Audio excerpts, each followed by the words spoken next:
नमस्कार दोस्तों, आपका स्वागत है भगवत गीता चैनल में। मनुष्य जीवन में सबसे बड़ा युद्ध बाहर नहीं, भीतर लड़ा जाता है। कुरुक्षेत्र का युद्ध तो केवल एक प्रतीक था। असली कुरुक्षेत्र हमारा मन है, जहां हर दिन कर्तव्य और इच्छा, धैर्य और भय, सत्य और मोह आमने सामने खड़े होते हैं। श्री कृष्ण अर्जुन से कहते हैं, जो व्यक्ति अपने मन को जीत लेता है वही सच्चा विजेता है। बाहरी विजय क्षणिक होती है, पर मन की विजय स्थायी शांति देती है।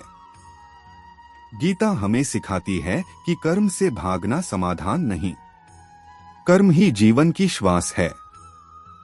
परंतु कर्म करते समय फल की आसक्ति हमें बांध देती है। जब हम परिणाम की चिंता में डूब जाते हैं, तब हमारा कर्म बोझ बन जाता है। श्री कृष्ण कहते हैं, कर्म करो पर फल ईश्वर को समर्पित कर दो। ऐसा करने से मन हल्का होता है, निर्णय स्पष्ट होते हैं और भय स्वतः दूर होने लगता है। आज का मनुष्य सबसे अधिक जिस चीज से पीड़ित है वह है तुलना। कोई आगे निकल गया, किसी के पास अधिक है, कोई तेजी से सफल हो गया। ये विचार मन में अशांति पैदा करते हैं। गीता का संदेश स्पष्ट है, हर व्यक्ति की यात्रा अलग है। किसी और की गति से अपनी दिशा मत नापो। तुम्हारा धर्म तुम्हारे स्वभाव और परिस्थितियों से तय होता है। जो अपने धर्म में स्थिर है वही सच्चे अर्थों में संतुलित है। आत्मा न जन्म लेती है न मरती है। शरीर बदलता है, परिस्थितियां बदलती हैं, पर आत्मा अडिग रहती है। जब यह समझ भीतर उतर जाती है, तब मृत्यु का भय, असफलता का डर और भविष्य की चिंता कम होने लगती है। गीता हमें यह साहस देती है कि हम कठिन समय में भी भीतर से टूटे नहीं, क्योंकि हमारा वास्तविक स्वरूप अविनाशी है।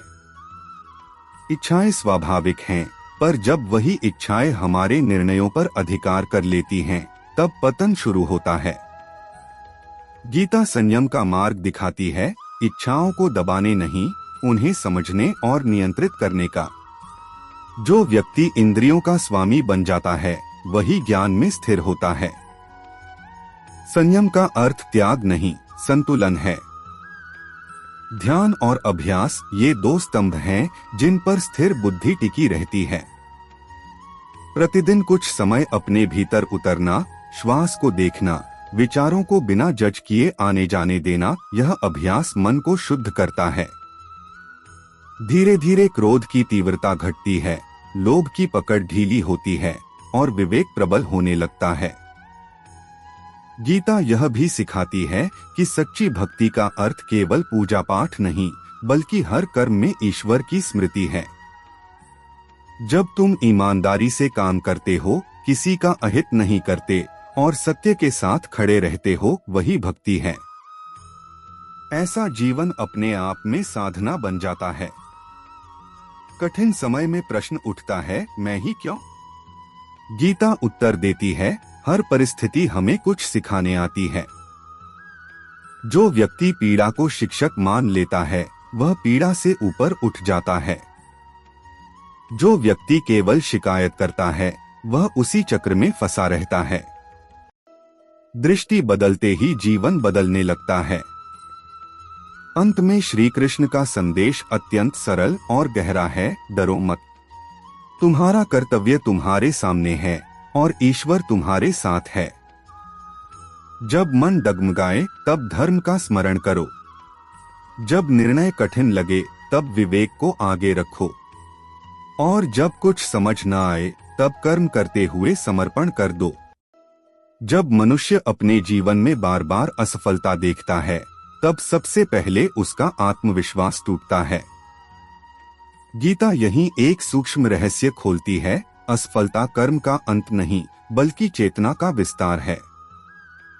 श्री कृष्ण कहते हैं कि जो व्यक्ति परिणाम से सीखता है वह कभी हारता नहीं। हार वही है जो व्यक्ति को भीतर से तोड़ दे, पर सीख व्यक्ति को भीतर से मजबूत बनाती है। आज के समय में मन सबसे अधिक भविष्य में भटकता है। आगे क्या होगा, मैं सफल हो पाऊंगा या नहीं, लोग क्या कहेंगे, ये प्रश्न वर्तमान क्षण को खा जाते हैं। गीता वर्तमान में जीना सिखाती है। वर्तमान में किया गया शुद्ध कर्म ही भविष्य को गढ़ता है। जो व्यक्ति आज को पूरी श्रद्धा से जी लेता है, उसका कल अपने आप सुंदर बन जाता है। श्री कृष्ण अर्जुन को यह भी समझाते हैं कि भय का मूल अज्ञान है। हम जिस चीज को ठीक से जानते नहीं, उसी से डरते हैं। जब आत्मज्ञान होता है, तब भय स्वतः गलने लगता है। इसलिए गीता ज्ञान को सर्वोच्च स्थान देती है। ज्ञान जो अहंकार नहीं बढ़ाता, बल्कि विनम्रता लाता है। अहंकार मनुष्य का सबसे बड़ा शत्रु है। मैं ही सही हूँ, मेरे साथ ही अन्याय हुआ है, मेरी स्थिति सबसे कठिन है, ये विचार हमें भीतर से संकीर्ण बना देते हैं।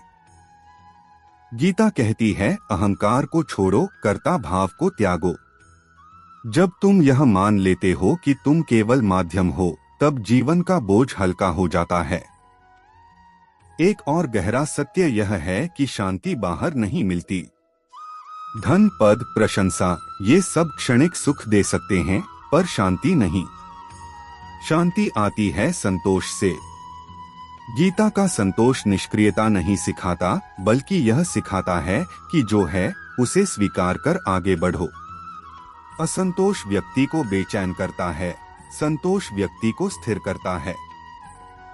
मन की चंचलता को लेकर अर्जुन का प्रश्न आज भी उतना ही प्रासंगिक है। अर्जुन कहते हैं, मन को नियंत्रित करना वायु को पकड़ने जैसा है। श्री कृष्ण उत्तर देते हैं, अभ्यास और वैराग्य से मन को वश में किया जा सकता है।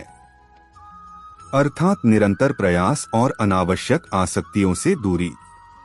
यह कोई एक दिन की प्रक्रिया नहीं, यह जीवन भर की साधना है।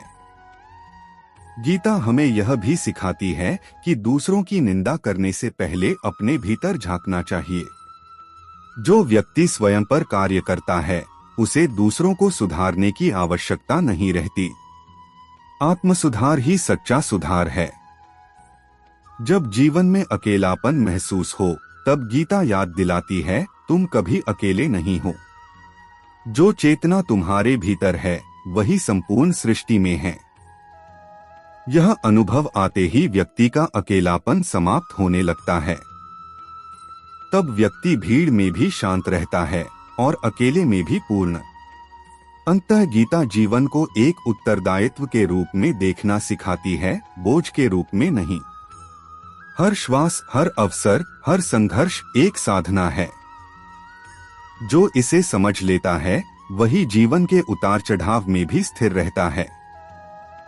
यही कारण है कि गीता केवल एक ग्रंथ नहीं, बल्कि जीवन जीने की कला है। और जब इस कला को आत्मसात किया जाता है, तब जीवन स्वयं एक संदेश बन जाता है। दोस्तों, वीडियो अच्छा लगे तो चैनल को सब्सक्राइब करें और शेयर भी करें। धन्यवाद।